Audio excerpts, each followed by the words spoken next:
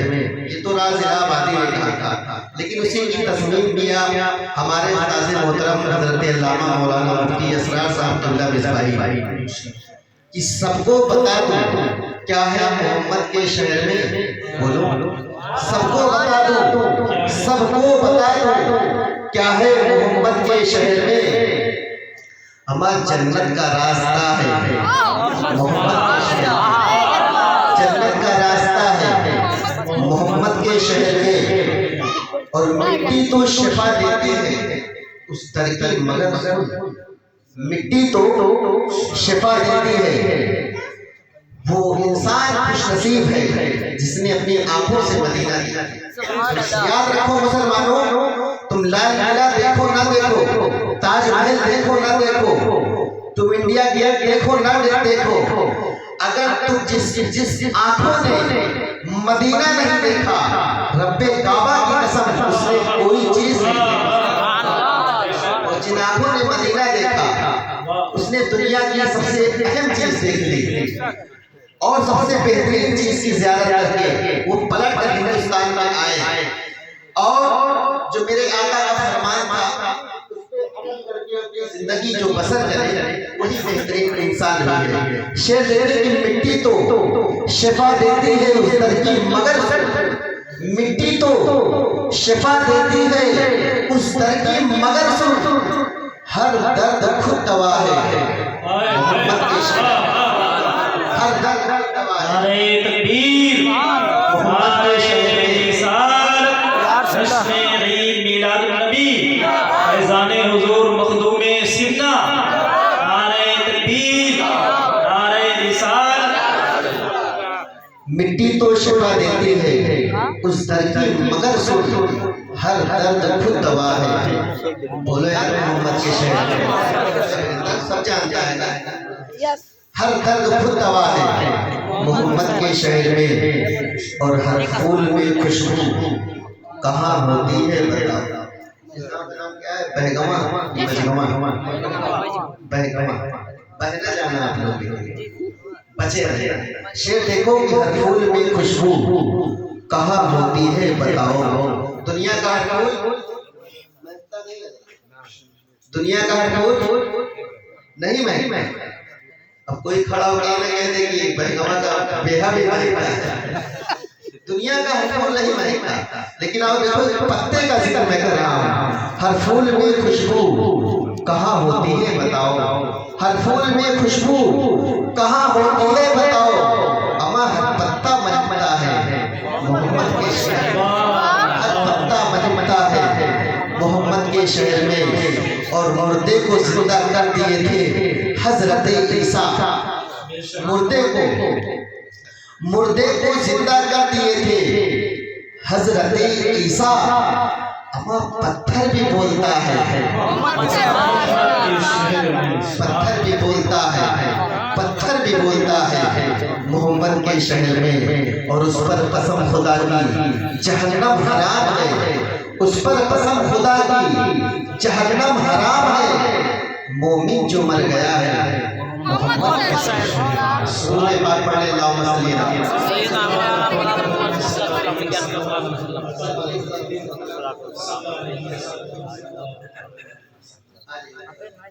نیاز بھائی آؤ ادھر بیٹھو اسٹیج پہ. آئیے چلے آئیے. اچھا نہیں لگ رہا جس کے رابطے کی وجہ سے یہاں تک کوئی چلے آؤ. نیاز بھائی آپ یہاں بیٹھیے تاکہ سہارا بنے رہی مضبوطی. چلے آئیے. انہی کی کرم فرمائی ہے جو میں یہاں تک پہنچا آپ کے درمیان گفتگو کر رہا ہوں. یہ شادی کا موقع ہے. کل چھوٹے بھائی کی جو ہے بارات گھر سے نکلے گی. اللہ رب العزت کی بارگاہ میں دعا کرتا ہوں کہ رب قدیر اس شادی کو خانہ آبادی بنائے اور رب کائنات اس شادی کو پائے تکمیل تک پہنچائے. اور ہم سب سنت طریقے سے احسن طریقے سے شادی نکاح کرنے کے اللہ توفیق عطا فرمائے.